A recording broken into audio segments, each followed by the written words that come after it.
Welcome to the Nicole Small Show, where we give you straight talk with no chaser. Here, we discuss issues from the White House to your house. And now, here's your host, Nicole Small.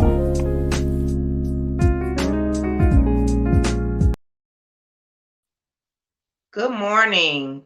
Welcome to the Nicole Small Show. Couple of things happened over the weekend and last week. I want to give you some updates for the mighty 14th Dems, the 14th Democratic Congressional District. Their resolution committee passed to support a resolution that is asking for City Council to restore our funding for the Detroit Charter Revision Commission. Commissioner Mack actually proposed this resolution to the resolution Diversity and Inclusion Resolution Committee, and it passed unanimously. So that happened last Wednesday, I believe. So this past Saturday, the executive board membership, they passed the resolution as well, which means it went to the general membership meeting, and boy, did it take off from there. So the resolution not only passed by the general membership, which makes it official, which means that this will be submitted to the Detroit City Council to ensure that they provide us with adequate funding. Well, to petition them to provide the Detroit City Charter Commission with adequate funding to make sure they do what?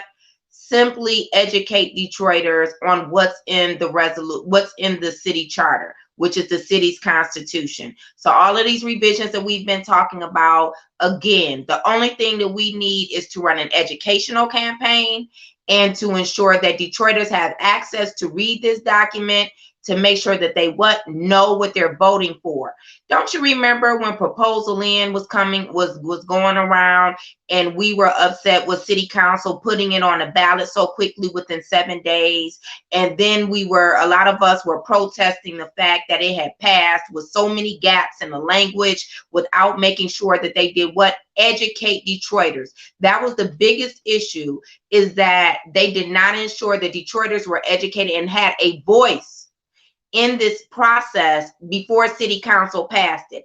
And what did the Mayor Duggan say? What did City Council say? What did those state senators and state reps who were supporting this proposal say? Let the voters decide. Let the voters decide. Let the voters decide. This is all that we're saying. Let the voters decide. Let them decide after having access to the information, the revisions. Let them decide whether or not they want to vote yes or no for the charter revision. That's all that we're saying. And don't you have a right to that? Don't you have a right to read the more than 500 and some odd proposals? Well, all of those aren't in there, but you have a right to read the revisions that actually made it into the revised document.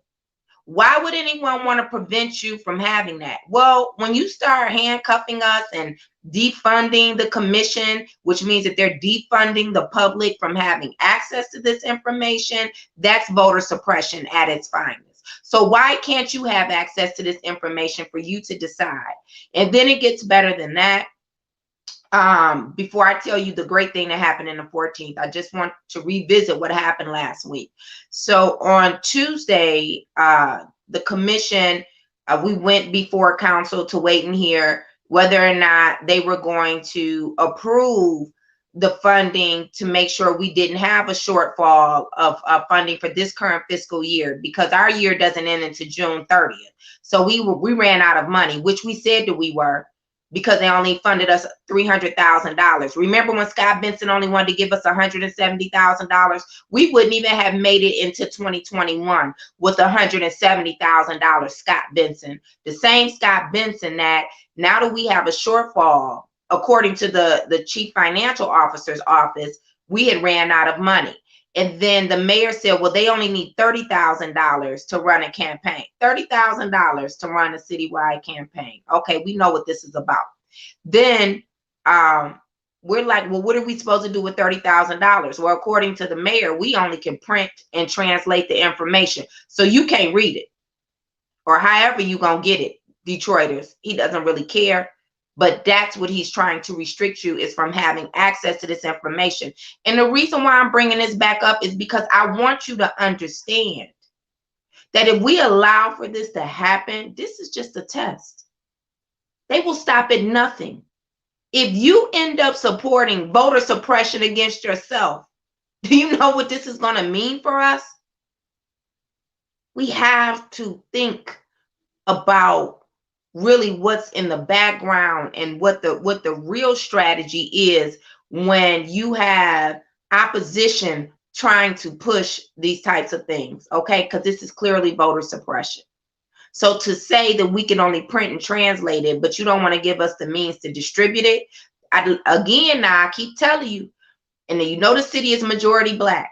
The last time a community of Black people had a white man in power restricting them from having access to reading, we was on a plantation. Now that is the truth. You can take it how you want to, but the statement I just made is 100% facts.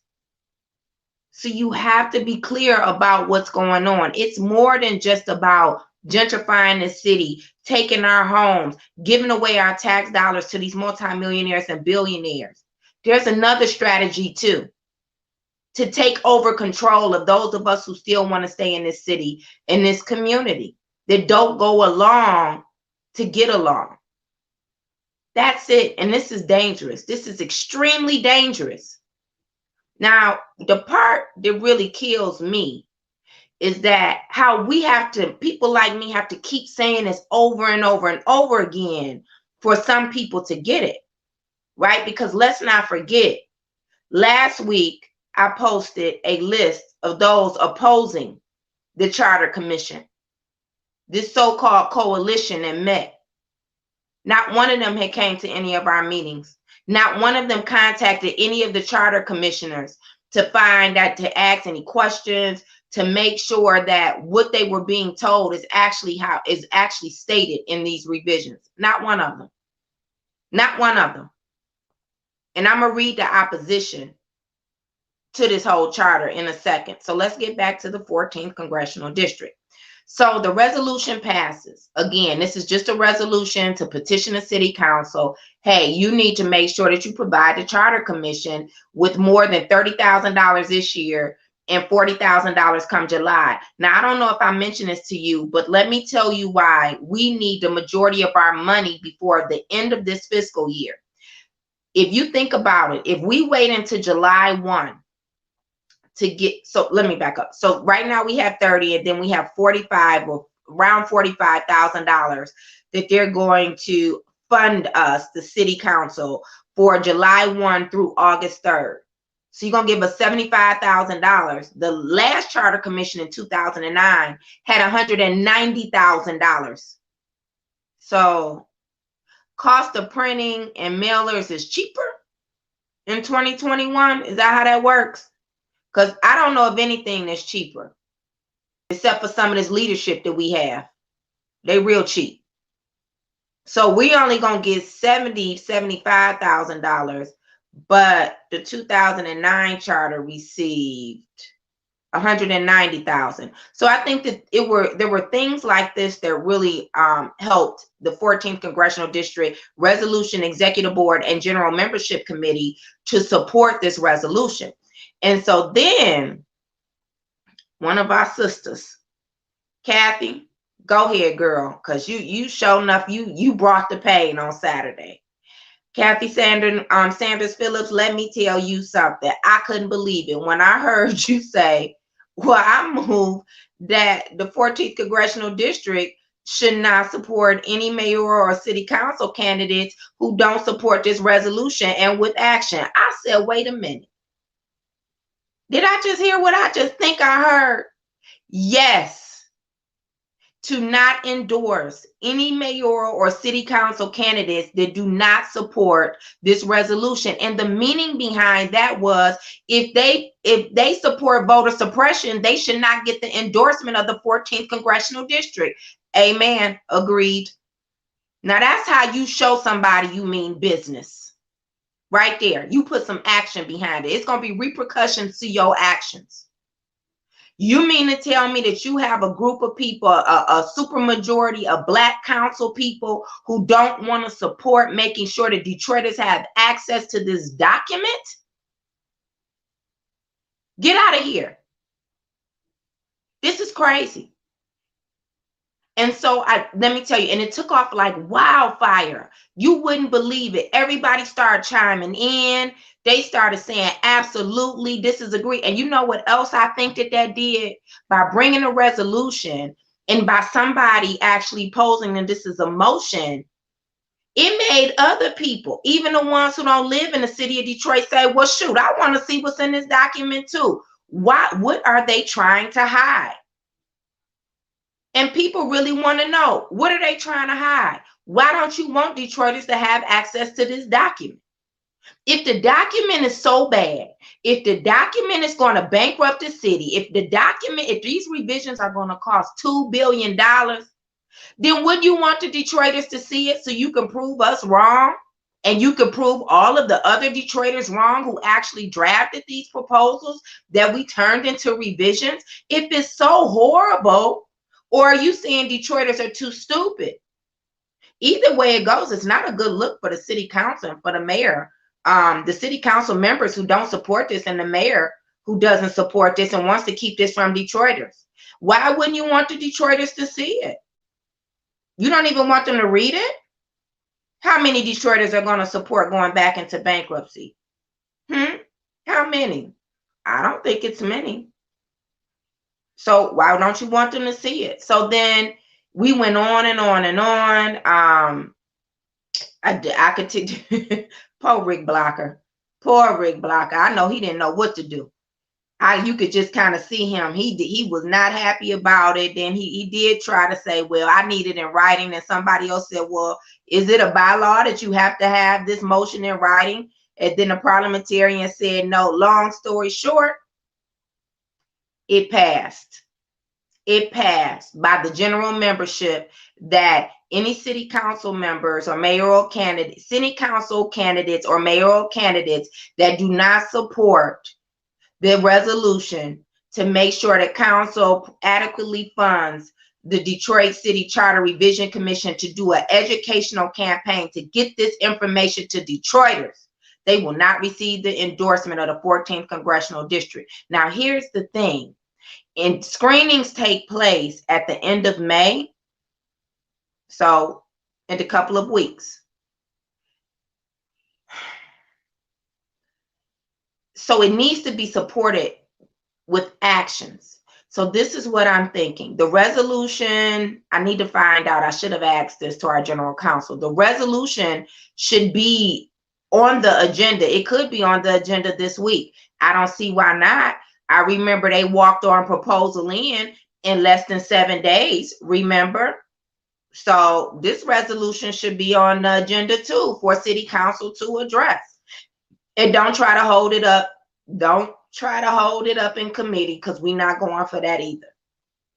So it's going to be interesting to see how many council members support this resolution with action.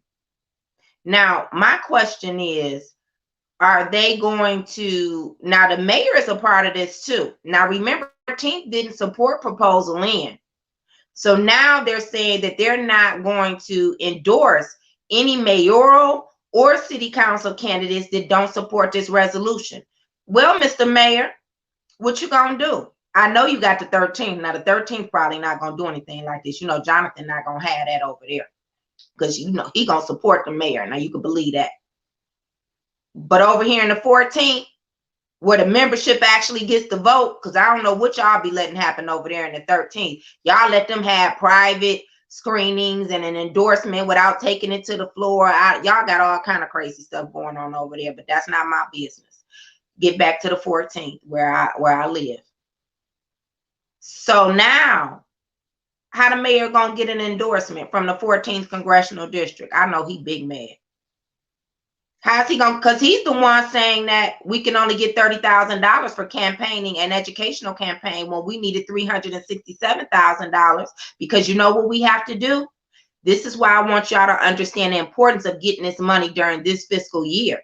We have to get radio and TV advertisements. We have to print. Remember that nice booklet that you kept receiving in the mail for proposal in? It was a nice little thick booklet. It was a half a page, and I think it had about 6 pages, front and back, and a cover. Remember that? Well, we want one of those too, so we can make sure that we give you enough information to do what? Make a well-informed decision. Also, we're required to print all of the revisions. So that's going to be separate. And some of you may remember last charter commission, they did like a section of a newspaper. That's what it looked like, an entire section of the newspaper. And I believe we have more revisions than they had. So we too need to print up what will look like an entire section of the newspaper. So we have to do that. Then we have to hire people to distribute, in the community, to do canvassing, to make sure that Detroiters are really educated, and make sure that they look out for the booklets that we're going to mail out to 400,000 Detroiters. Because see, don't let them fool you. This is your city's constitution. It doesn't matter what the voter turnout is, because we know we have about 400,000 Detroiters registered to vote. We must educate them as well. That's the way that this works. That's how you do your job that you were elected to do. You don't just simply say, well, it's a primary and only 60,000 people going to turn out to vote or whatever. It's the city's constitution, so we must educate the majority of voters as we possibly can. And so we took a look at making sure that we send this out to registered voters, right? So after Tuesday, great job, Mighty 14th. Only one person voted against it, and I don't even know if he lives in the city of Detroit. It was really interesting. Some of the people didn't even vote for it. Now, some people didn't vote for it who lead Black organizations. I found that interesting. How that work? How you not even going to take a position? How do you not even vote to support, to make sure that you're anti-voter suppression? How does that work? This document has a commission in it for reparations. How do you not support that? You leading a Black organization. Interesting. That was very interesting.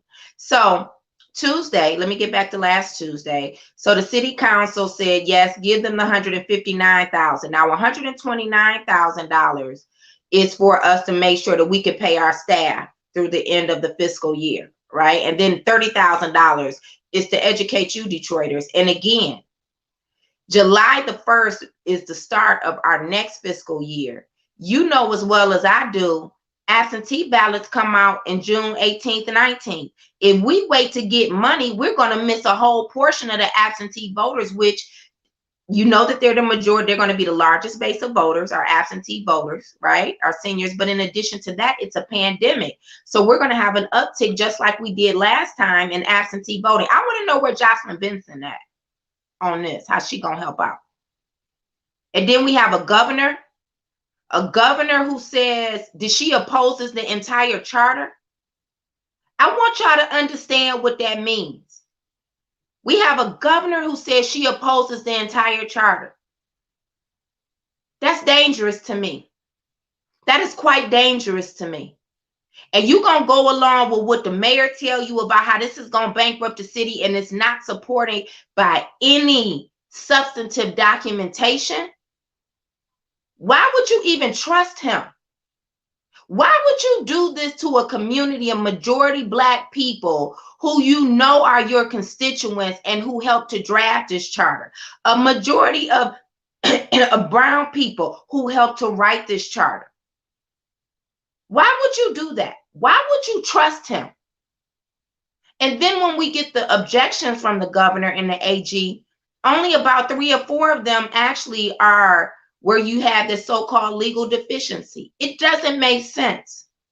Why she would trust Duggan, only to have him to turn around and do what? She did that last Friday before last, and then this last Friday, Chief Craig running for governor against her, as if he didn't know that. This announcement today too. Look how that work out. See how he do you? See how Duggan do you? I don't agree with her total opposition. She had nothing good to say about this charter. And I'm going to tell you, when we had a Republican governor, they didn't oppose just the entire charter. So for you to oppose the entire charter is problematic, in my opinion. And you know what, you could have done better than that. There is an election next year. Why would you even take this type of chance, this risk?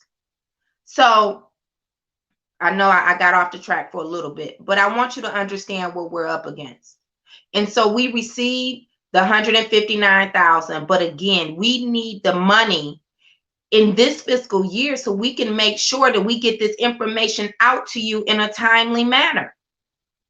They know the game that they're playing. They know if they give us this money in July, it's only going to give us what, 36 days until the election. From July 1st, no, yeah, wait, yeah, 30, 31, 32, 33 days. That's right, because it's July 1st is when we would get the new money, and August the 3rd is the election. That's not a lot of time. That's why we need the money now. And the mayor is saying that we only need $30,000 to educate you. Let's see what he could do with $30,000 to educate somebody on his citywide campaign. Let's see how that works out for him. He never would do it. He wouldn't even consider it. You know he gonna spend at least $1 million. And all we asked you for this fiscal year was $367,000. So what he's saying is that you're not worth it, Detroit. You're not worth it. And then we have the city clerk's office later that day. Well, let me tell you, let me back up again. So during that city council session, committee of the whole, Scott Benson says, well, he wants to hold off on funding us, even though we were out of money and we weren't going to be able to make payroll if we didn't get this money last week. He says because they're not even, we don't even know if they're eligible to put it on the ballot because the governor opposed it. Legislative Policy Division, who gives legal counsel to city council, right? And David Whitaker, who's there, both of them said when asked for an opinion, no. It's clearly states that the city charter commission, if they choose to, can still put this question on the ballot in its context. And so then Scott Benson doesn't like that answer, so they call for corporate counsel. Of course, corporate counsel says the same thing, that legally we can't put it on the ballot. Is that right? Legally, we can't put it on the ballot. And he disagrees with Section 22 of the state statute. And he also disagrees with who? The Attorney General's opinion. Well, let me tell you what it says. It says that the city, I'm not going to read the whole Section 22. You go online and read it. And I posted it. It says that the city charter commission, if the governor opposes objections to the charter, at that point the charter commission considers the governor's objections, and we have two options. One, to fix the revisions, send them back to the governor for her approval, right? I'm gonna just sum that up. Two is that resubmit. Another option would be for the charter commission to submit the proposed charter to the voters for approval, notwithstanding the governor's objections. Another option would be for the charter commission to submit the proposed charter to the voters. That's to you. That means it has to go on the ballot, right? That's our second option, even with the governor's objections, even though we're fixing the legal objections, right? So anything else that she wrote is basically, that's their opinion of policies and what they like and don't like. But we are going to fix the legal objections. Even with the legal objections, we don't have to fix anything. Okay? Is what it's saying. And it says we can propose this charter to the voters for approval, notwithstanding the governor's objections. The AG goes on to say, finally, that what this says, text section 22 does not include a requirement for the governor's approval of a proposed charter as a prerequisite for a charter commission to submit it for approval by the city's voters. You can still approve it with legal deficiencies, as they say. But we're going to make sure so that it's legally binding, it doesn't have any legal deficiencies. And they're just some minor changes, just to let you know. So then Tuesday, after corporate counsel says that that's not what it says, and Scott Benson says that it's not what it says, And Scott Benson wants to hold it off, so we can't do what? Pay our staff and our contractors. How disgusting is that? Huh? How disgusting is that? And I brought that up. I said, listen, all of you run on a platform claiming that you believe in a living wage. You also believe, you know what I mean? You want fairness when it comes to wages and income. But if you support this, that means it refutes everything that refutes that part that you say you stand for. And so now I will say this. Everyone agreed. Nobody wanted to send it back to committee. I will say that. Even the people who typically don't vote in our favor. Councilwoman Janae Ayers was very vocal about not wanting to send it back to the committee and just get this passed last Tuesday. So Scott Benson was the only one standing opposed to us getting the money. And he's stating that it's not legal, him and Corporation Counsel. So think about it. You have a city's attorney saying that it isn't legal to put this on the ballot because it says the requirement for the governor's approval of a proposed charter as a prerequisite for a charter commission to submit it for approval by the city's voter is not. It is not a prerequisite. It is not. And he's going to say that it doesn't say that we can legally put it on a ballot. So then later Tuesday, guess what we get? We get a letter from the city clerk's office saying that she can't assist us with clarifying a question about the language, because we wanted to know if we can make it proposal P, was the thing that we were asking for, for the people. It's going to be the people's proposal and some other question. So she couldn't assist us with that, and due to her legal advisement, and she did make it clear in the letter, the clerk did, and I posted that too, due to her legal advisement, we can't really get it on the ballot because the governor opposed it. So guess who sit on the election commission, who advises the clerk? Corporation Counsel. Corporation Counsel. So you're going to tell the clerk that she can't even assist us with getting on the ballot, which this is the person that we send it to. We send a ballot question to the city clerk's office. Hey, this is what I don't know what she couldn't read though. It's clear right here, the language. What kind of legal advice is that? But this is the same Corporation Counsel who did what? When last year, when Scott Benson proposed to defund the charter commission to $170,000. Wasn't it Corporation Counsel that told the entire city council that they're only responsible for funding us for what? Stipends.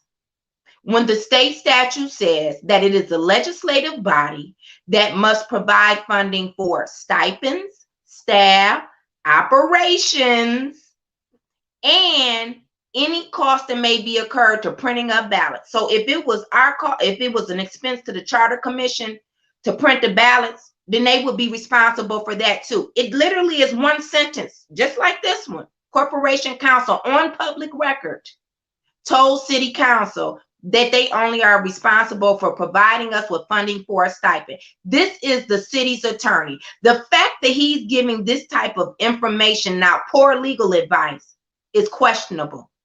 But Doug ain't gonna keep him around, and city council keep listening to him, and now you got the city clerk listening to him when the language is quite clear.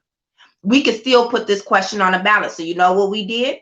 We voted last week, the charter commission did, to do what? Approve the language for general counsel to send the question over to the clerk's office. So now we're awaiting, and we should have an answer hopefully today. Tomorrow is the deadline, everybody, to make the ballot, whether it's your question, your ballot question, or you're a candidate. And we're going to get into candidates in a minute.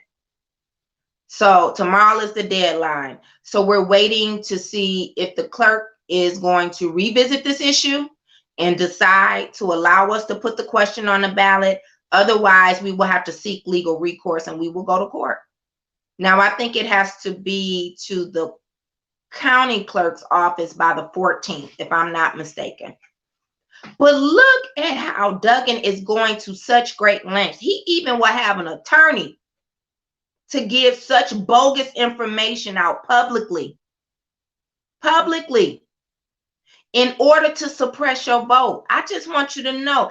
I mean, you know, it must be some good stuff in here. You know what? Accountability must be all over this charter, these charter revisions, because Duggan does not want it. He will go to great lengths to make sure that you don't see this. He got more than enough money to outspend us. What's the problem? What's the problem? Just let it get on the ballot. Give us the money to educate the people. Even if he gives us $367 now, and if we had $500,000, he will be able to triple that because he has enough corporate money that they're raising in a separate fund to make sure that they outspend us on educating you, the Detroiters. It must be because he does know the Detroiters are smart enough to read between the lines. Now, I'm going to tell you right now, we get this on the ballot, and it loses by 70%.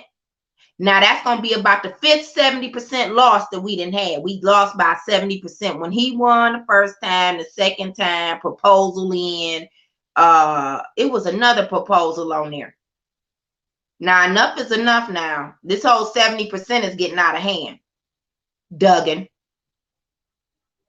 So I really want you to make sure that you convey this information to your friends and family in Detroit. We need to be able to educate Detroiters. We cannot tolerate this. And I'm going to tell you something else that ticks me off. For those people who are on the fence, for those people in this coalition opposing this charter without even talking to the charter commissioners. So what do we have to do? Do we have to wait to resurrect Brother John Lewis or to have Stacey Abrams come in here to tell you? The writing is on the wall. You don't stand in solidarity with us about educating Detroiters. What is wrong with you? How dare you come out against this charter? I don't even know if all of them read it. But you didn't even talk to us. You didn't even attend one meeting.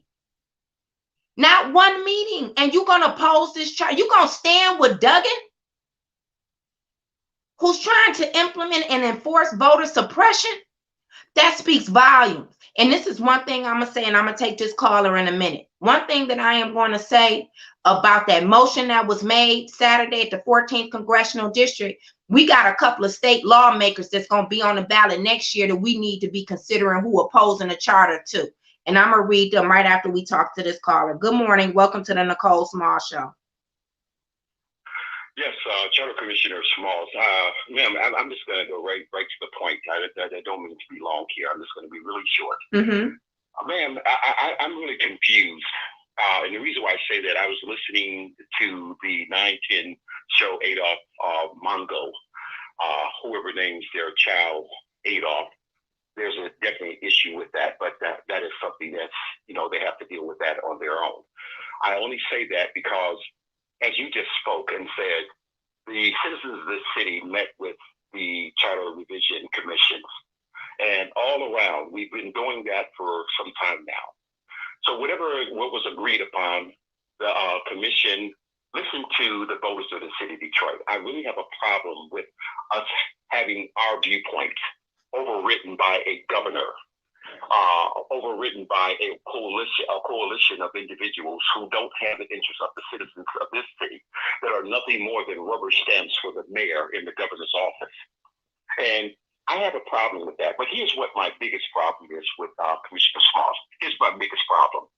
When I attacked them and I lit a fire under their feet on Saturday on the Adolph Mongo show, I had an individual, sir, or ma'am, to question me and to say, make this statement, and please explain this to me now. What does it mean when you have someone to say, I don't agree with everything? In fact, I don't agree with the majority of things that Charter Commission they've written up for revisions, but I'm willing to go along with it on how it's written.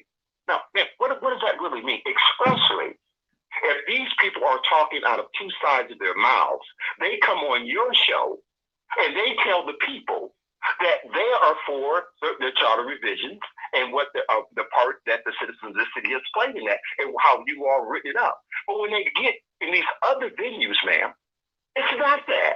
They're not 100% behind that. Well, and I don't understand that. Do we call that are part of the Boxer Rebellion? Do we call that opposition? What do we call that? Do we call them traitors? Because they say one thing to us, but then they turn around and they say something and do other things. But yet, we think that those people are with us. Ma'am, we need to identify the traitors or the Benedict honors among us. And we need to identify them, and we don't need to allow them to have a venue where they're telling us that they agree with it, and then when they get with those powers that be, they're against it. Thank you for taking my call, ma'am. Thank you. So let me say this. I know that Adolph's name was definitely on the list as one of the community. Hold on, y'all, 1 second. However, this. David, text me if you want to come on and talk about what's going on with your thing. I'll send you the link. Anyway, back to his point. So I know Adolph Mongo was on the list of people opposing a charter that's in this coalition. Let me say this, to my knowledge, I don't know that Adolph attended any of the meetings. I don't know that he contacted any of the charter revision commissioners to address this issue.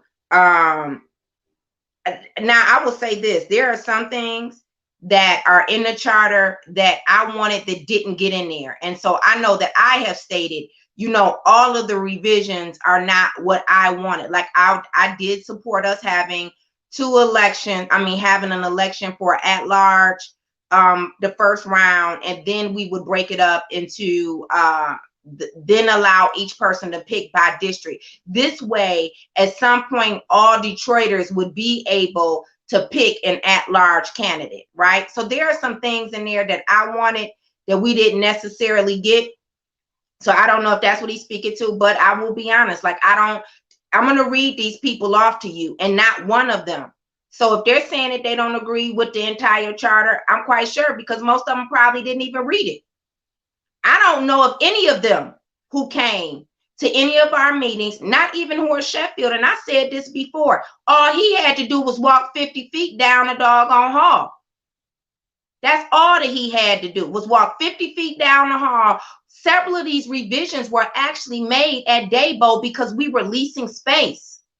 And so for him to come out, I know he didn't even contact me. He didn't contact any of the other commissioners. So for people to say that they oppose this entire charter, listen, and you didn't come and talk to us, that is a problem.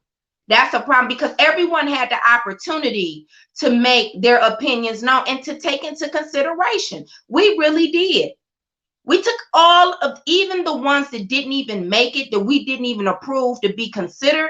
It was because we delved deep into what that proposal would mean and what impact it would have on Detroit, either legally, financially, or just the overall quality of life for Detroiters. So I hear what you're saying, brother. I mean, I can't even speak for him, but all I know is that no, Adolph wasn't a part of it. You know, for whatever reason, I don't even know what was discussed at this coalition meeting, because I'm gonna be honest with you, I'm finding it hard to believe that they had a meeting, this so-called coalition. I'm gonna take a caller, but hold on, let me read to you whose name is on this list. Cindy Paskey. You know Cindy Paskey, the same one who raised that money in a couple of days for Duggan to run as a write-in. That's Cindy Paskey. Cindy Paskey. She always the leader when it comes to some oppression of Black folks. Okay, I guess her only what would you want to call it, being supporting grassroots, is the fact that she over there on the board for the Post Institute. That's it. Because everything else, she supports everything that Duggan does. She helped support and push proposal in. She helped get Duggan into office. She is a Duggan lover. But here she go right here at the head of the charter. Couldn't wait to get her name on here. Cindy Paskey, Sandy Barua. Now he's the Indian guy who's the president of the Detroit Business Chamber. Reverend Dr. Oscar King, Lord, Pastor Marcus Ways, Bishop Drew Sheard. I'm hearing that, and I don't want to speak for him, but I'm just hearing that Bishop Drew Sheard was not a part of any coalition. So this is what was in the Detroit newspaper. All right. Reverend Keith Whitney. I sent Dr. Whitney the doggone charter over 2 months ago. He didn't pick up the phone and ask me nothing. Not one word. And you going to join a coalition? This isn't making sense. So maybe it wasn't a real coalition. Maybe it was. Of course, Reverend Horace Sheffield. Now let's get to these state reps now. Let's get to them. State Rep Tanisha Yancey, State Rep Joe Tate, State Rep Tyrone Carter, State Rep Helena Scott. Helena, you on the board, you on the Black Caucus, the Michigan State Black Caucus board. Aren't you an executive board member? I thought y'all was supporting reparations over there. I'm gonna call Helena. Karen Wissett, well, Stephanie Young, Marshall Bullock. We know that ain't no surprise. Did y'all see him on Flashpoint yesterday? And who made Marshall Bullock the chair of the Michigan Legislative Black Caucus? You know we in trouble around these here parts. And then you got the president of the Detroit Fire Association. So the president of the Fire Association don't want to see firefighters and don't want to see a board of elected fire commissioners. Tom Gayhart, that's what you're saying. You don't want to see more civilian oversight to make sure that we had checks and balances. See, the part that killed me about people not wanting to see civilian oversight is that they don't understand how this really supports and helps the firemen itself. It's not against you. It helps support them. It's some police officers who benefit from the Board of Police Commissioners because there are things that they don't feel comfortable because of this internal code of even addressing that can be addressed by the citizens. And it's another board for them, for citizens to go and have formal complaints. So you don't support that? Mark Young doesn't support it either, and he's the president of the Detroit Detroit Police and Lieutenant Sergeants Association. So there are some problems here when none of these people have come to any of the meetings. Tom Sheehan, General City Retirement System. What does that mean? What kind of title? What does that mean? Is he the president? He's the director? What is he, the IT person? What is that? I don't know. What is his title? Bill Rustum, former policy director for the state of Michigan. Isn't his daughter the director of CREO? Didn't they just make Bill Rustum's daughter the head of CREO, the director of CREO? She took over for that girl who got that $1 million to help Black businesses. Charity did. And you against the charter too. Here we go. Chuck Nolan, chairman of Metro Detroit Black Business Alliance, vice chair of Detroit Means Business, Adolph Mongo, a Detroit community leader, and Steve Hood, Detroit community leader.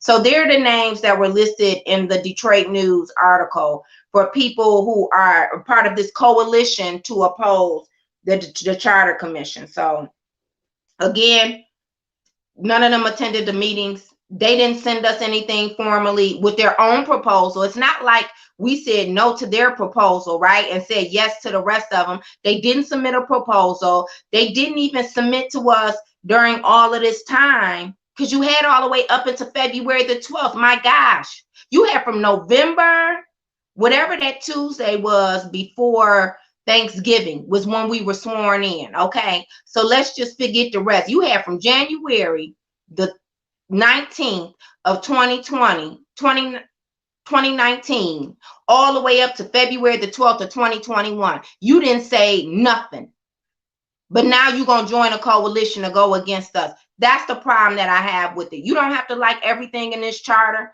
That's not my point. But the fact that you didn't even have the decency to say anything to not one of the 9 commissioners or to submit an email. We had a website where you could submit something as well. You could have sent a letter, I don't know, an SOS signal, but you just go and jump ship and you just going to oppose the whole charter? What does Duggan have on these people is what I don't understand.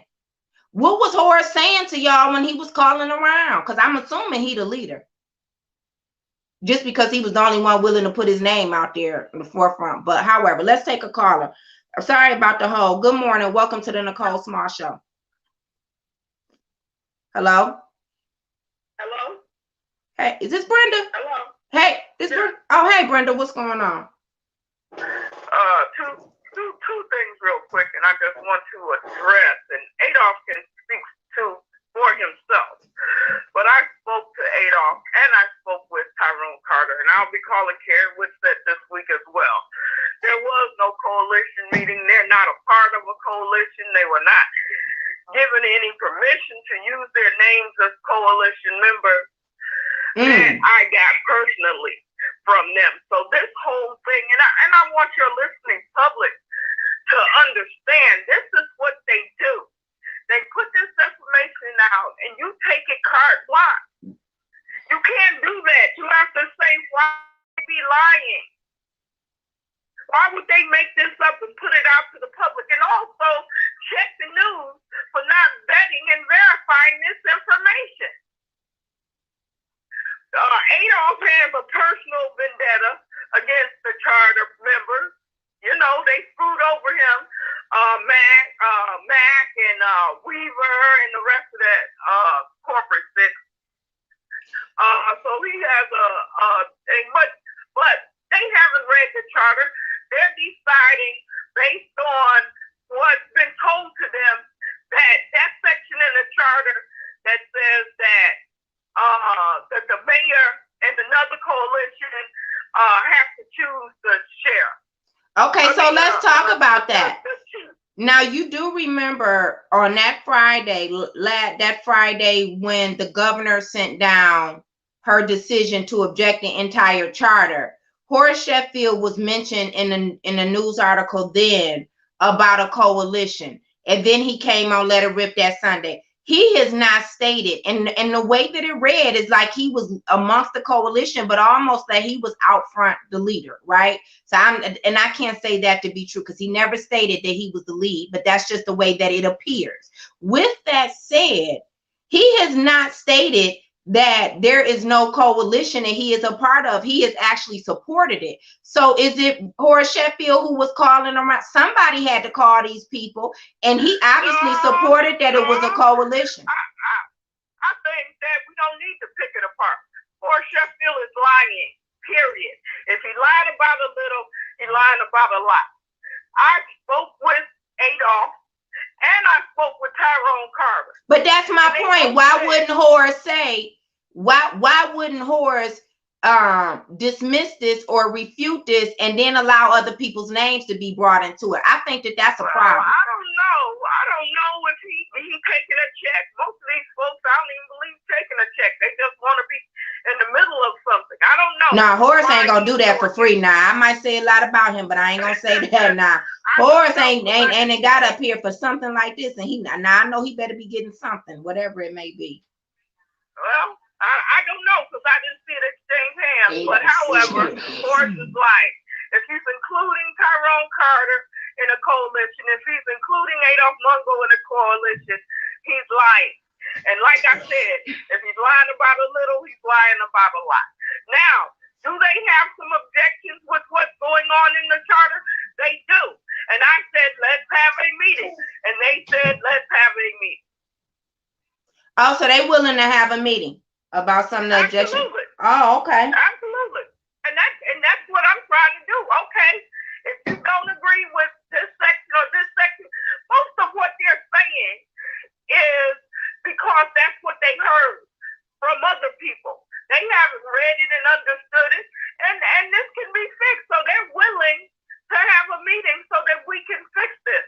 But however, you're not going to get Adolf to say that he agrees with this with the charter commission, because you know he can't stand Weaver and Mac and them. But however, we can get to a place where they understand what was going on. Adolf said he didn't understand that the community gave y'all these proposals and stuff. And when I explained it to him, he's like, that's not what I was told. And I said, we're on the same show. Why didn't you just ask me? Mm-hmm. But you know, when guys get around with a drink in their hand, you know what I'm saying? So nobody knows, because that's what I'm hearing too, that there are two other people on this list who said they didn't give anybody permission to use their name and they weren't a part of a coalition. Now, either everybody want to retract now because it's he, or this didn't happen. And what I'm saying, and so what I'm saying is, we need to make sure that this is made clear, because that's a strong statement to be able to put out that there's a coalition of clergy, union leaders, and state lawmakers that are opposed to the entire charter. Nothing in this statement said that they're opposed to one section. Nothing in this says that, you know what, they tried to resolve an issue. And that's my whole point. The way that this was framed, along with something is wrong. Am I flicking in and out on y'all? Because my screen keep going in and out. So anyway, the way that this is rolling out makes it look like we have a group of people from the community as well who are opposed to this. And that's my issue with it, without anybody talking to us, because it also makes it look as if we really didn't do what we said we did, which was open this up to the public when we did. It almost makes the commission look as if we claim that we opened this process up, but we didn't. Because why would you have a whole list of people like this saying that they oppose the charter if we opened it up to everybody? So that's the part I want to make clear too. We're giving a narrative, and not only are we getting pushback from the mayor, now from the governor and the AG for the entire document, but then now we're getting a coalition of people who also have a base of followers. Let's be clear, right? And they're saying they oppose the whole charter. Why would they say that if we really did open it up? So that's the part that I really don't like about this situation. It makes us look like we're not being forthright as a commission with what we're saying that the process, what the actual process was. Well, that's not. Well, that's because you got a bunch of liars out there starting with Horace Sheffield. I know personally, I don't think there ever was a coalition. Now, a couple of them might have had a conversation about that section that it seems that they don't like, and they're saying it's diminishing the power of the mayor, which it is not, and that's not even true. But these are supposed to be leaders that go into back rooms all the time and make deals. Why didn't they make a phone call? I mean, my number is out there, your number is out there. I mean, you know, they sit with Richard Mack and Carol Weaver all the time making them backdoor deals. So how all of a sudden they couldn't speak to someone? Yeah, that's my concern. It's the same lie, and what they want to do is make sure that Detroiters are confused, and then they can go back and say, oh, it failed 70%. We're not having that this time. And it's the Bible. And we have to get it on the ballot. Because if we get pushed, we got to get it on the ballot. First of all, she has no skin in this game. She can't make any rulings whatsoever. And she's supposed to just do her job. And there's no hard and fast rule that she has to go to print on May the 13th. So she needs to just slow her roll. Secondly, on Janice Winfrey, we as a people are gonna either believe Janice Winfrey or we're not. We either gonna use her numbers or we're not. Her and anybody else. Her numbers are she's selecting candidates and selecting proposals to pass. That's why you can't recount over 70% of the ballot. That's why. That's if you even find a bunch of things that are wrong. And I've been to a recount. You have to be there. We've been at a ballot box that was supposed to have 500 and something ballots in there, and then we looked in there and there was 5. You understand what I'm saying? And there was nothing we could do about it. Because once it's deemed unrecountable, you have to go to court, and that's several court cases to redeem that. And it can't be done. And then we have to send it to so this has to be sent over to the county as well. So if the deadline to get on the ballot through the city is the 11th, then it has to be sent over, to the county, and this is a ballot proposal. And I thought that deadline was the 14th. Don't quote me on it, but I really believe it's the 14th. What I'm saying is that we really do need a decision. But the fact that we have corporate counsel advising a city clerk, and this language is so clear. So look, I don't have a law degree. I didn't go to law school. And what I'm saying is that this is some of the most simplistic language that I have ever seen in this type of document for us to understand. Two things are very easy. The state statute that talks about who funds the Charter Commission, right?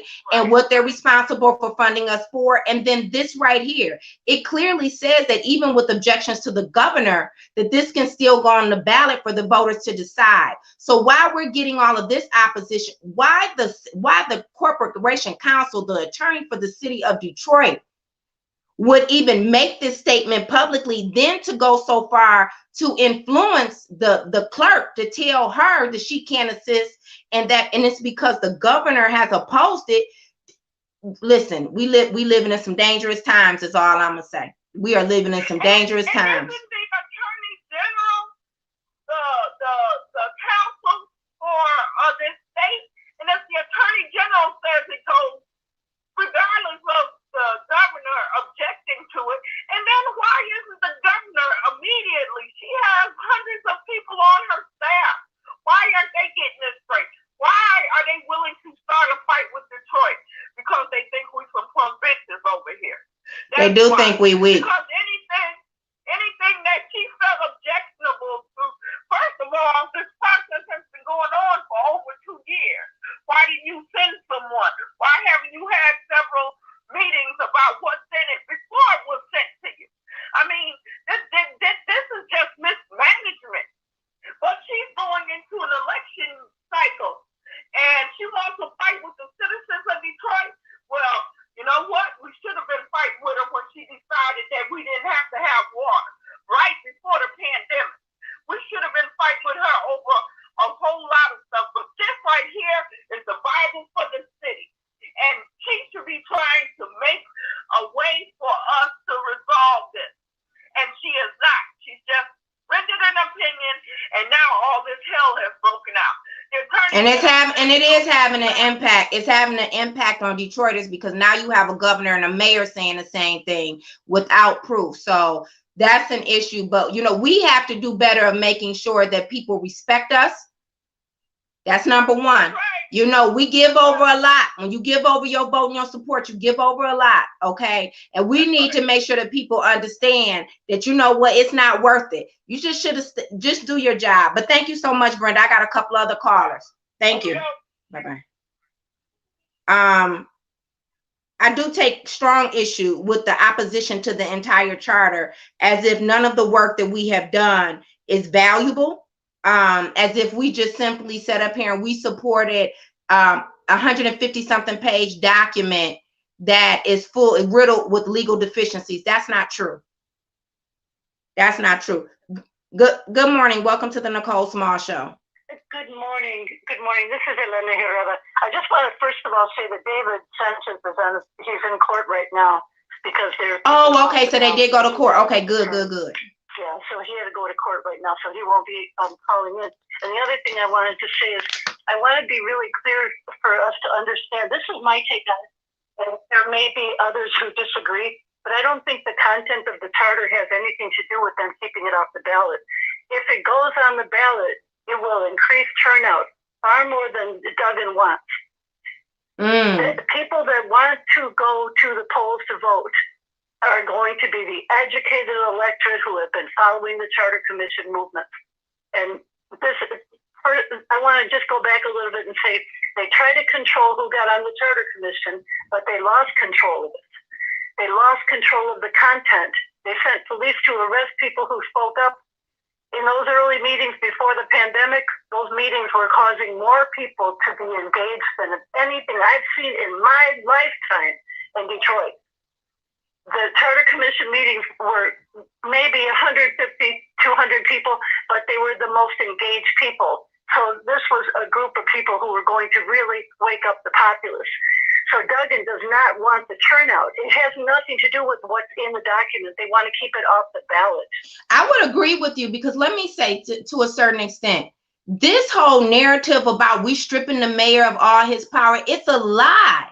Let me now, if anybody would be in support of stripping just Duggan of his power. Now, I'm not gonna lie to you, but the decisions that we made, we couldn't make them based on Duggan. And I do feel like there was a point in time where there were some revisions that we were that were being considered just because of who Duggan is, and he will not be the mayor forever, right? And I'm clear about that. But this whole narrative that he stripped apart, it is an absolute lie. I want to be clear. What we keep hearing now is that he can't pick a police chief. That is a lie. Tomorrow I am going to read the revision as it is written, but let me summarize it for you. Right now, currently in the current existing charter, if there is a national search firm who goes and selects a chief of police, then that person is presented to the mayor, and the mayor gets to pick them, right? What we said is we did not take that power away from the mayor. But what happened is that because of the emergency manager, and y'all have to understand this, please listen to this piece clearly before you get off of this show. We never had an opportunity to see how that rolls out because we had the emergency manager. So what happened is the way that we got Chief Craig is the national search firm selected him and brought him to Kevin Orr.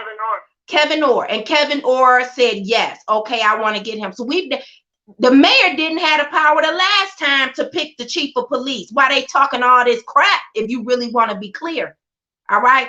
So then what happened is there was a proposal by the Bill of Rights led by whom? Councilwoman Constanetta Lopez and Councilwoman Sheffield. Again, I'm going to share that news article where they were in front of the Spirit of Detroit. Did you hear me say Councilwoman Mary Sheffield? In that proposal, they did not want the chief of police to report to the mayor. Then let me be clear. That's what the proposal said. They didn't want the chief of police to report to the mayor. I said, no. Now look, I'm gonna be honest with you now. I'm gonna tell you what I said. I said, that's not going to fly. Number one, we never would have been able to pass this doggone charter if we said that the chief of police is not going to report to the mayor. I'm just telling you, you have to have a short and a long-term game. And we could say what we wanted to. It's some people who grassroots who wasn't going to go for that. All right. But we definitely wasn't going to be able to pass this charter if the chief of police didn't report to the mayor. So this is what I propose. I said, well, look. Let's do this. We have some changes for the Board of Police Commissioners. Now, the mayor won't be able to appoint the Board of Police Commissioners, which the mayor doesn't need to because the mayor has appointment over who? The Chief of Police. So I said, let's do this. Let's let Board of Police Commissioners have one vote. Let the national search firm go and find somebody. I don't care about that part, right? Let the Board of Police Commissioners have one vote. Let the city council have one vote, and then let the mayor have one vote. These jokers out here, Horace Sheffield and the rest of them, acting like we didn't allow the person off the corner to go pick the chief of police. No, we did not. Look at those three entities. It's the Board of Police Commissioners, which if you the people are going to elect all 7, that should increase accountability if we do what we need to do and start electing better elected officials. Okay. Then you have city council. Okay. We looking to make some changes there, right? That's another one. Then you have the mayor. The mayor still gets a vote in the selection. So when they agree on the 2 areas maybe to be a unanimous vote, right, by all 3 entities. We didn't hand this over to Blow Joe, is what I'm trying to tell you. So that is a lie. The mayor still gets to select the chief of police. He or she still will have a vote. And that's why I want you to know that this whole coalition mess and what Horace Sheffield is saying in public and to others, that is not true. It is not written that way. But I want to know how he would feel about if we would have allowed for the proposal, which was also led by his daughter, for the chief of police not to even report to the mayor. I think that that's dangerous. For the simple fact that I don't think any mayor who is really like the CEO of any city should not be abreast on what's going on in public safety. I've never seen that happen, and I don't think that would have been smart. If your issue is with Duggan, which mine is, then we need to do our best work to get rid of him. So, and Elena, you were there for the process. Didn't you see the Bill of Rights? I want to also say that when you put in a proposal that's not tenable, it's likely that you're deliberately sabotaging it. And I think that's what Sheffield was doing when she said that about the police. Everybody knows that the mayor has to be accountable to, the police chief has to respond to the mayor. Everybody knows that. What city doesn't have that? That's crazy. Yeah. Who are they supposed to respond to? Certainly not the dead city council. But, well, what I'm saying is, I don't believe that it has to do, and I want people to really follow this closely. It has nothing to do with what's in the charter. They don't want the turnout, and they have to keep it off the ballot to keep the turnout low. Duggan has a lot of contractors, a lot of political people whose lives are complete. Look at his son would have to move out of the mansion. Yeah. That's right, because that's wait a minute. Really quickly, you know what? It's already after 9 o'clock, y'all. We have to get to who's on these who was certified on the election. I'm glad you told me. I forgot that David Sanchez was going to court today, so I'm confident that he will get the response that he needs to get on his ballot. But did you hear that Ernest Johnson was retiring too from the mayor's office? No. And so we got the chief of police. I don't know if we'll be able to get that conversation in today. I did want to talk about it. So he's going to run for governor. There are a lot of changes. And have you heard from this chief of staff yet? This new chief of staff from the mayor? You never hear from her. Where is she at? No, who is the chief of staff? It's the white lady that was over there with, she helped to push the green light program. I believe she worked with Tasha. What is her? I don't know her name. Forgive me, because I wasn't expecting to speak about her. She worked over there with the police department in an advisory capacity. And she's his chief. Don't forget, she's his chief of staff. You don't hear nothing from her. Not one word. Now, what's up with that? You know, I would really appreciate a longer conversation about the racial dynamics of this election. And I really think that it's important to know how desperate there is a move to keep white people in charge of everything. And that has everything to do with why they don't want this ballot to go on the proposal at all. They don't want it on the ballot at all. They don't want the turnout, and it has everything to do with being able to maintain a white minority rule in Detroit. But I do think it does have something to do with a certain level of power and control. See, it's not a lot that Duggan is losing in these revisions. I want people to be clear. But there is a certain accountability factor, and you know he does not like to be held accountable and like to be challenged on anything. Now, that's just the truth. He has shown us this over and over again. So the fact that he can't simply put all of his meetings at the end of the year around Thanksgiving when it gets dark at 4 o'clock in the afternoon and it's the dead of cold, right? And spread a couple of them out throughout the rest of the year is a problem for him. You know, these charter mandated meetings, he loves to control those, right? The fact that your corporation council will now have to come before the public. But let me say this, please. When you go to vote, you're voting for the mayor, you're voting for the council, you're voting for the clerk. That's what I'm afraid of. And you don't want all of those people out there. Yeah, because if you support the charter, then you may not support his candidates. I get you. I hear what you're saying. The charter, you do not support Duggan.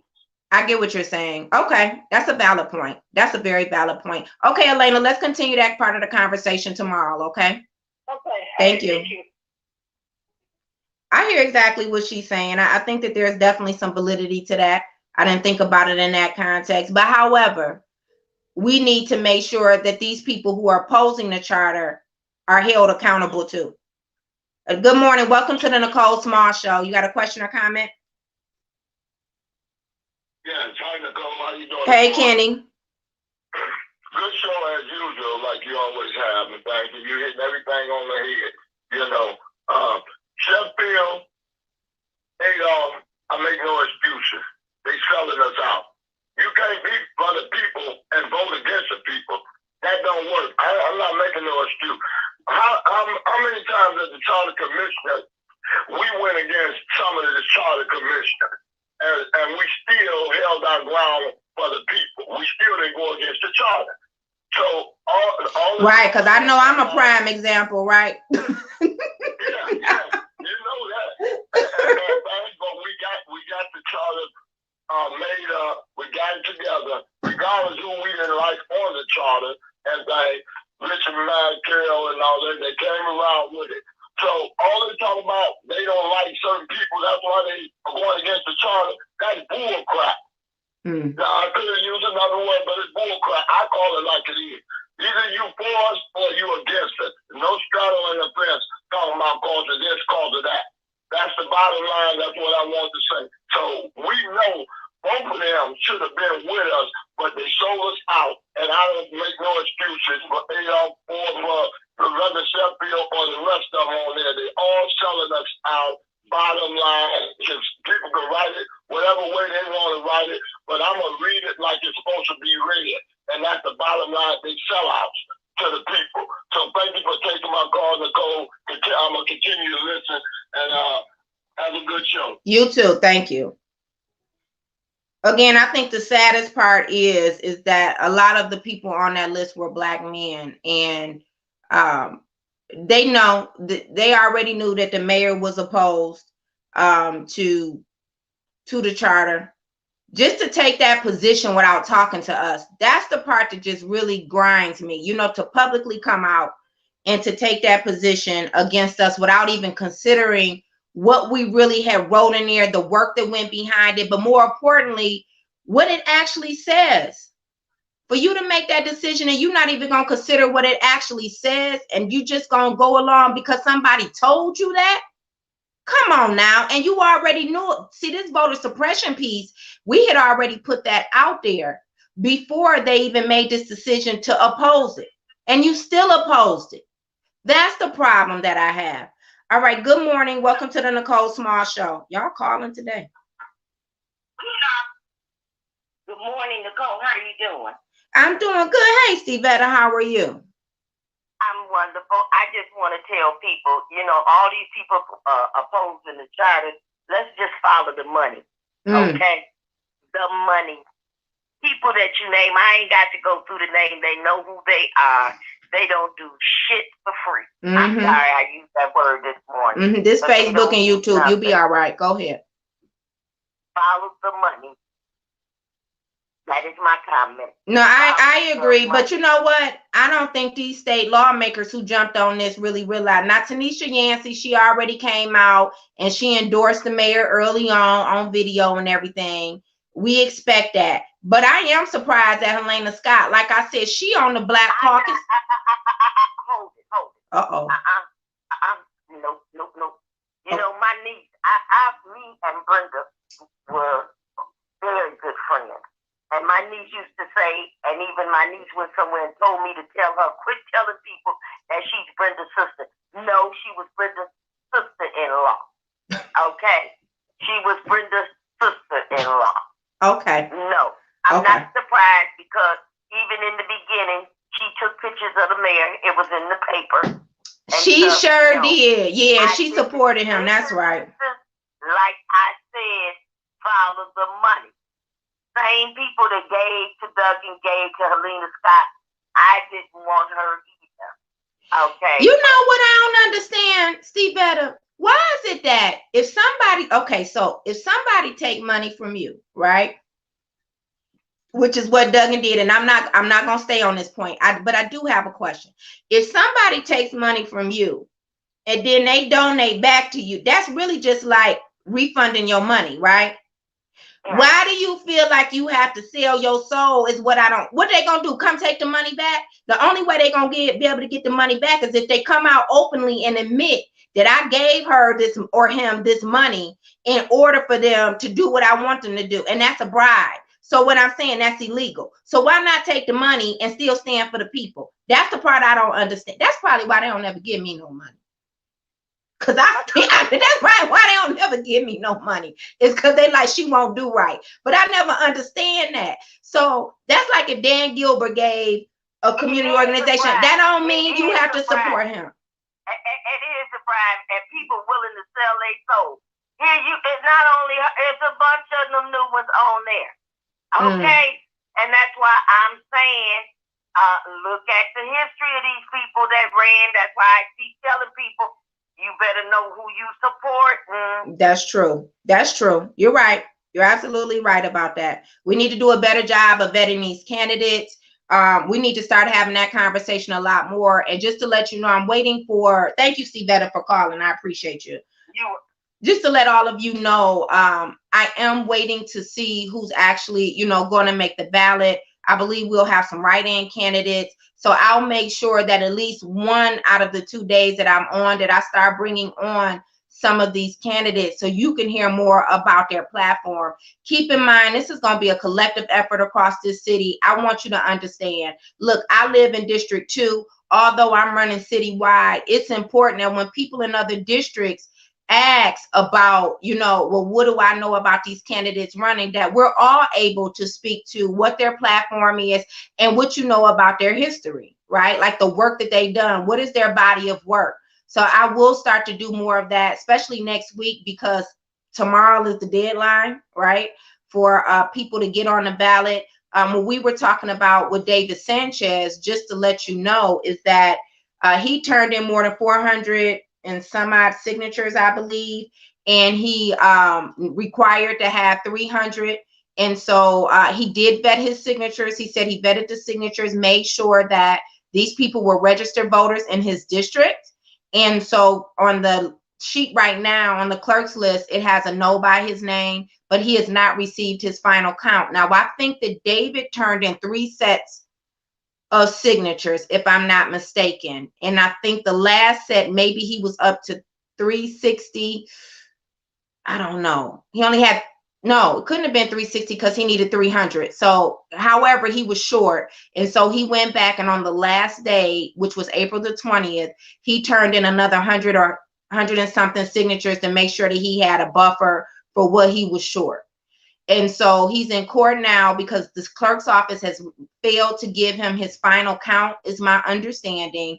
And they want to get the final count because he believes that he should be on the ballot, because they did vet that last set of signatures to make sure that they were registered voters in District 6. So there are quite a few people who really didn't make the ballot.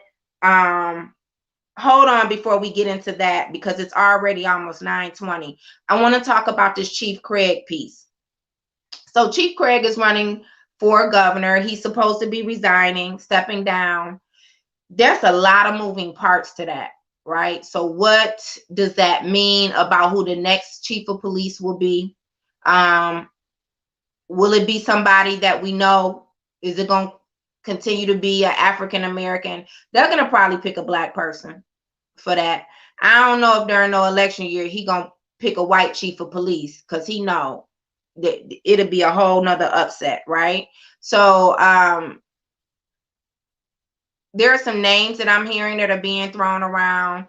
Definitely AC Assistant Chief Bettison. A lot of us know him from the community, but maybe they'll bring somebody else back in. Sister Renee Hall, she not working down there in Dallas or whatever for their police department. I believe that there are probably some other people who are already working in DPD internally. But does that matter to you, to have a black chief of police in a majority black city? Also, usually people want residency. You want a Detroiter. I don't know. There's just a lot of moving parts to that.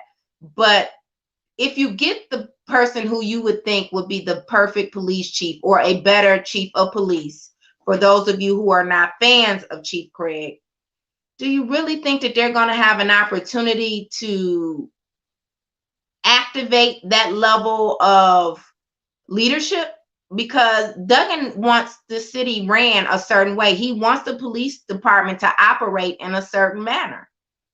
And so that person reports to the mayor, but more importantly, will be appointed by the mayor.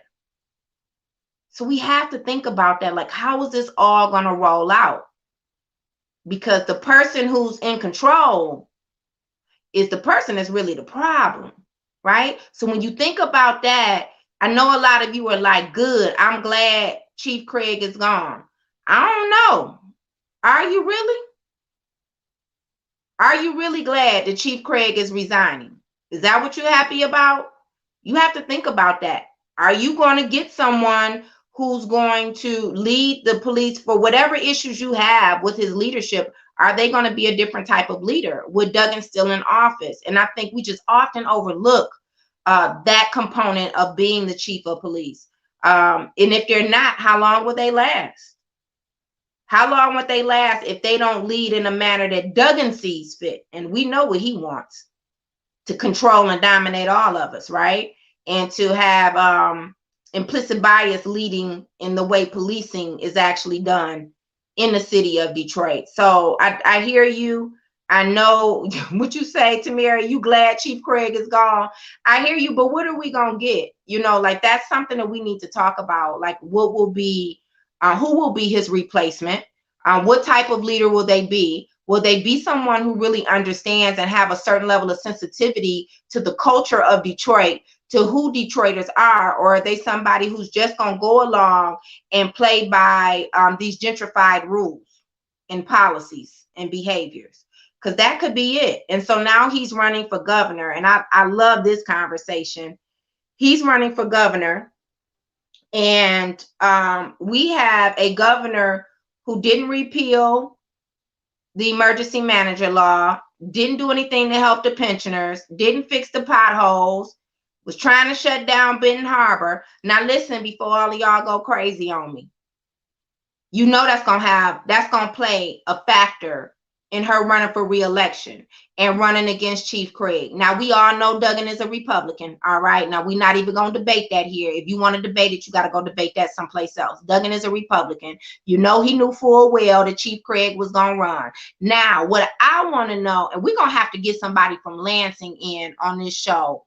Maybe I get the guy from Merce. We have to get somebody in from Lansing on this show, because remember when they were talking about what's his name, John James was going to run for governor. So now will John James will he not run for governor? Because I see those Republicans really liking Chief Craig, right? He already received the great accolades from Trump, saying that, what did he say? I forgot the exact comment, but something about him either being one of the best police chiefs or the best police chief in the world or whatever. So now all the Trumpsters gonna support him, right? Them Trumpsters are not just always the ones who standing outside with their guns. Okay, they up in these corporations as well. Then he rode around with Barr on a helicopter. I mean, he's been on Fox News. I don't mean Channel 2 here locally. The racist Fox News station that comes on cable. So look, if when you think about white supremacy, if they were going to support a Black person to run for governor, I could see them wanting someone with stronger leadership, like Chief Craig over John James. I'm just talking about that part of it, right? I can see him getting some support from Republicans and raising a heck of a lot of money, right? Then let's talk about what did y'all Democrats do when John James ran? It was a lot of Black folks in Detroit going over there. Now, say what you want. Now, Gary Peters was on a wing and a prayer for a minute when we were watching the results. And the reason why I want to bring this up, I don't want people to just easily dismiss this like, oh, he doesn't stand a snowball chance in hell, Chief Craig, of winning. Because I think that he does. I think that he will end up being a viable candidate. I could be wrong, but I don't think that this is something to just easily dismiss. And there are a lot of Black people who love Chief Craig in Detroit. They do. But wait a minute. Can we vote split party ticket? I don't think we could do that. Okay, well, I don't think a lot of Democrats gonna go vote Republican in order to vote. But if we can, if we don't have to vote straight party ticket, then it's gonna be some trouble around here. That's just all that I'm telling you. And Chief Craig gonna end up getting some support. He gonna get some white folks to support him, and he gonna get some Black folks to support him. So then when we look at Governor Whitmer and how she has not delivered on some things that are critical, y'all can say what you want to say about what she has done standing up to Trump. I support you on that, okay, to a certain extent around this virus. But there are a lot of, some people have some issues with her, with what she did for this pandemic. Like, for instance, I want to keep talking about how these Black folks in Detroit received $1,000 tickets for not practicing social distancing, and she didn't have the state troopers to do one thing when them white folks were standing up there with their guns, no mask on, all in a cluster, and then they came to her house. Now, they came to your job and they came to your house, and then they tried to kidnap you. Now, they did do something about the attempted kidnapping, but I'm saying you didn't even make sure that they were getting these $1,000 tickets. And not just them up there, it was a bunch of other people in suburban cities that were violating your executive order, and they didn't receive the $1,000 ticket. Like, that's a problem. That is a problem. Now, I'm not telling y'all to go vote Republican, but what I'm telling you is we must put these issues on the table and be clear about what this campaign is really going to look like. Don't just dismiss him. Don't just count Chief Craig out. I'm telling you. And you know Doug ain't gonna have his hands in both pots, because he already running Governor Whitmer. You know, he dictate who gonna be in her cabinet. She always taking the sloppy seconds. And when I'm saying, I think that she needs to stand up and be strong and more independent, because I think that will hurt her, allowing Duggan to have so much control over the decisions that she makes. That's just my personal opinion. Let's take a caller. Good morning. Welcome to the Nicole Small Show. You got a question or comment? Hi, Nicole. How are you doing? I'm doing well. How are you? I'm good. This is Tarnetta. I just wanted to Hey. speak on the subject of the police. Mm-hmm. I think that our police chief needs to be African American because of our city being predominantly Black. Me too. I also believe that all the police officers that are on the force need to be a resident of the city of Detroit. Now, I just had an incident yesterday with my son, with the officer that I did some research on, that is 31 years old, lives in Sterling Heights, and his wife works for Haley Stevens. Now, the incident that happened with my son is that this officer is targeting Black young guys in our neighborhood. He white? He gave my son a ticket last year at the beginning of the pandemic. Turn it in. I think he's Italian. His name is Nathan Gianni. Okay, go ahead. I did read your post. Go ahead and tell them what happened. I read your post. He gave my son a ticket last year at the beginning of the pandemic. Okay. My son was maybe 2 blocks away from my house. He was not driving. He was sitting in the car up under the wheel at the time. Last year in March, he pulled up, flicked my son for sitting in the car, told my son to move the vehicle up some. When my son moved the vehicle up some, he gave him a ticket for driving with expired license. Now, at this time, my son did not have driver's license.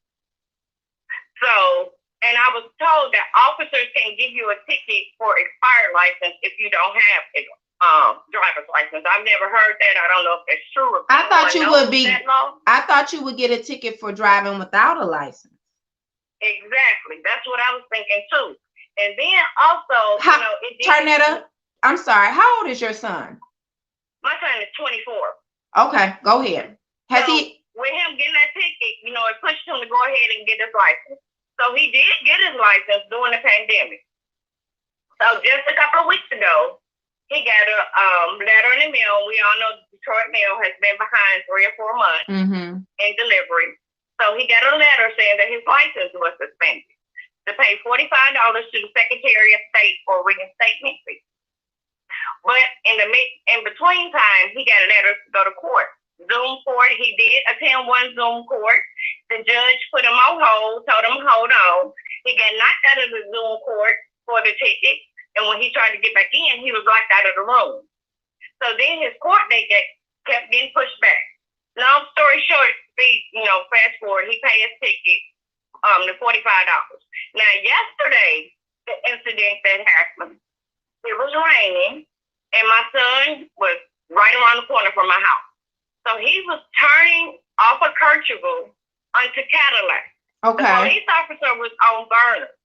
So he said my son turned off Kirchhoff doing 45 miles an hour in the rain. He's at Kirchhoff, so the officer makes a right and makes a U-turn and follows my son. After he gets eye contact to see who it is, because my son said he looked directly at him. Mm-hmm. So the officer, my issue is, if my son was doing 45 in a residential street, that the speed limit is 25. 25, that's right. And you're seeing him as you're making your U-turn, the officer is going to usually turn on their lights immediately if they're going to stop you. Well, he didn't do that. This officer makes a U-turn. He follows my son. He gets behind my son. My son stops at a stop sign. The officer directly behind him. My son proceeds to go down the street to the next stop sign. The police officer still directly behind. Goes to the second stop sign. And then halfway down the block, he flicks my son. He pulls my son over. He tells my son that there is no insurance on the car, which is a lie. So my son called me. He said, Mom, they're trying to tow the car because they're saying it's not insured. So I walk around the corner because, like I said, it was right around the corner from my house. That poor baby can't never make it home. Go ahead.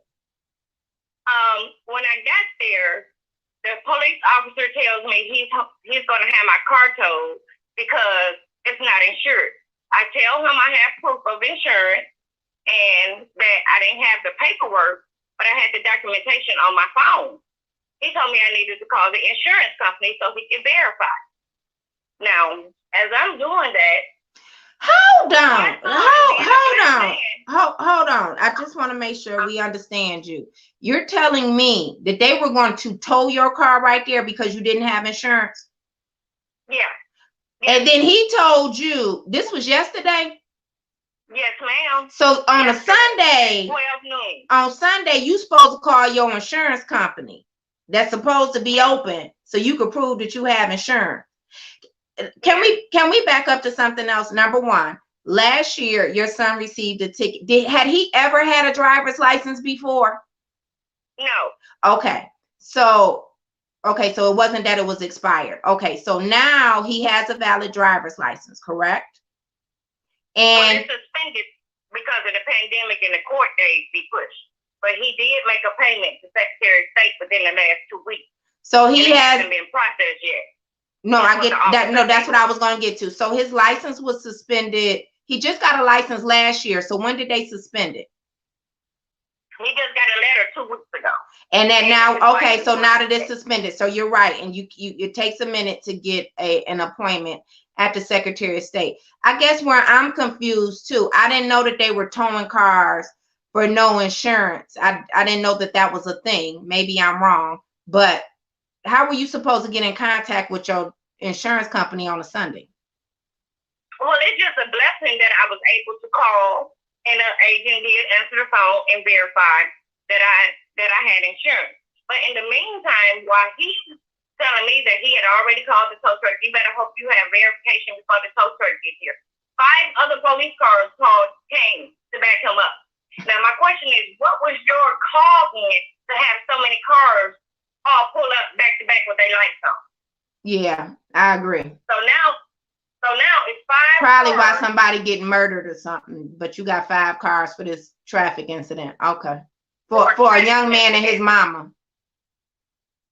So the other officers that pulled up would not talk to me. They told me I had to talk to that officer that actually stopped my son because that was his traffic stop. They were just there to make sure things didn't get out of hand. And with me having a black son, I was scared and nervous. My son was upset. And I was trying to tell my son to be, just cooperate with him. There's nothing in the car. So he asked my son, could he search the car? Yeah, you can search the car. It's my car. I don't have a problem with that. So he goes to tell me once the insurance was verified, then my son was doing 45 miles an hour. Now, like I said, I'm trying to alleviate the problem because there is a lot of police brutality and a lot of police killing. And my son is a Black American. So how many of the officers were Black? It was 6 Black officers. The one white officer, it was 6 cars. Each of them had 2 officers in it. Now, 2 of the cars, only 1 officer got out. They left their car. No, how many officers were Black, Tarnetta? How many? It was 6 Black officers. Oh, okay. I thought they had a bunch. 3 white officers that got out. Now, the white officers talking to my son and trying to see what was going on. Right. So hold on. So son, let's get, because it's 9:30. So what ended up happening? Did they give him a ticket for the 45 going 45? Is that what they did? He gave him a ticket for speeding for 45 for doing 45 in a residential zone. But my concern is he took a picture of my driver's license and my son's on his cell phone. I've never heard of them taking a picture. I haven't either. When if they scan it, your information is already in the system. Yeah. That was my first concern. Why is he taking a picture of our ID? The second concern was he asked for my son's phone number. I've never heard of an officer asking for a phone number or email at a traffic stop. He asked for both. This was a new policy. He asked for the email and a telephone number. Yes. So my son said he was and that was before I got around there. And my son said he wasn't thinking, he just gave him the phone number. And said after he gave it to him, he asked him, why do you need my phone number? And he told him, this is a new policy. You have to provide either your email or your phone number.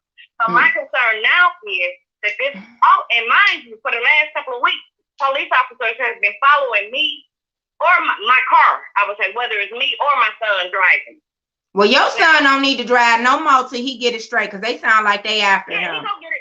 Because I think this is really dangerous. You know what I mean? These incidents, and they making up laws. That's what it sounds like to me. And we definitely don't need a George Floyd incident on our case. But okay, so what I think you should do is call the ACLU. That's what I would suggest, because you have documentation of. Look, I've never heard of them asking for your phone number, your email address, and I don't know why they would have to take a picture either, because when they run it through the system, there it is. You know what I mean? They even got the little thing that print out the ticket and all that. That none of that makes any sense. So I think that you should call the ACLU, and also you should call them about the suspended license and see if they can assist you with that too. I would call them today. Okay. Yes, okay. Call them today. It's really been a bother to me. Like, why did he have to take a picture? And then, like I said, he kept trying to make my son like, you sure you don't have any warrant? No, you should call the ACLU. I mean, unless you have an attorney, but you should call the ACLU. That's what I would suggest that you do. And I think you need to call. You need to call today. Okay, I will. All right, keep us posted. All right, bye-bye. That's crazy. But again, so now we have a chief of police who's resigning. Number one, how long will it take for them to replace the chief of police is another thing that I want to know. Like, when will somebody new be appointed? Are they going to have somebody? I'm assuming somebody's going to be in the interim until they do a full appointment, or is the mayor just going to go and just appoint somebody now? So let's talk about replacements. District 7. So Gabe Leland is out. You know, he wants to act like it's because of a heavy heart and everything. That's why he's out. He's out because that was the deal, right? We all know that. And so today at 2:00, City Council will be addressing the process for a replacement for District 7. I would hope that it's going to be someone who's not in the District 7 race, because we only have 86 days until the election. So allowing someone who's running in District 7, which probably would be somebody that Duggan wants, would not be fair. Let me say that. I think that they should allow someone who's not running in a District 7 race to actually hold the interim position. And then you let the candidates who are actively running in the race kind of work that out and duke that out, and we'll see who the top 2 are going to be, and then we'll make our decision. You know, well, District 7 will make their decision for the top 1 person. But if you allow someone who is running in that race, that means that they will be seen as an incumbent, so close to absentee ballots coming out, so close to the election. You will have less than 100 days into the election. And so you think about this, they're going to be able, I guarantee you, the first thing they're going to do is send out a citywide, a district-wide mailer so they could get some name recognition around it. And so I just hope that they don't pick anybody who's actively in that race, because Duggan already got his person that he wants. Let's take another caller. Good morning. Welcome to the Nicole Small Show. You have a question or comment? Hello, you have a question or comment? Oh, yes, I do. I was talking, just when the lady said about the car insurance. Yeah, they'll pull you over and take your car. If they can look at your license plates and tell if you got insurance or not. Mm-hmm. So that guy could have looked at that lady's place and he knew she had insurance. It's like these police officers, they will wait an hour, a half hour, or whatever long it takes for the towing company to come there. It's like they got a deal with the towing company. It's like they get commission or something. Because if you have AAA insurance and the police tell you that they're gonna tow your car, and you tell them, look, why don't I have I got AAA, I can tow my own car home. I won't drive it until a court date or whatever. No, they don't want to do that. That towing company got to make some money off of you. So yeah, they definitely making some money. Yeah, being Mother's Day yesterday. Well, that's gonna be one day that the towing company make money, and these towing companies are getting over. And I'm saying to myself, it's bad enough that insurance is high as hell, and another bad thing is they're targeting you, knowing that you can't pay it. Why give a person who's just trying to just go to work, back and forth, go to the grocery store, and come home? They're not joyriding. They're not going to Belle Isle and all this kind of garbage. Because they know they can't afford this car insurance. But why target those people when we got all this damn crime that Hollywood Craig can't control? And it's just, my God, this insurance guy, something got to pop with this thing, because I said a long time ago when I went to one of these meetings, I stood up at one of these churches and told them, look, this was about 7 years ago. Mm-hmm. All you have to do is just get a couple buses, drive up to Lansing on the 1st, and if I was a council person or a person elected official, I would have my constituents to drive up to Lansing on buses and tell the mayor or whoever, tell the governor, this is all these people have car insurance, but as of the 10th next month, they're dropping the insurance. They're going to be carpooling with family members, and the next time we come, we're going to have double the buses. And every time that month passes, car insurance is going to see that those people have dropped their coverage, but you have to be strategic. You got to have somebody to drive you back and forth wherever you need to go in the family. You can't go buy no damn big screen TV. You have to put that money, half of that money that you were paying this car insurance, $300 a month. Take $150 to $200, save $100 for yourself, and put that money in an escrow. So when you do get pulled over 6 months down the road, all the money you save, you tell the judge, okay, how much I owe? $500. Here's the $500. Get out of my face and get back in the car and do the same damn thing again. Until these insurance companies, by the time you get 10 buses, 20 buses with people dropping the insurance every single month, these insurance people will come to you and ask you, what do you want?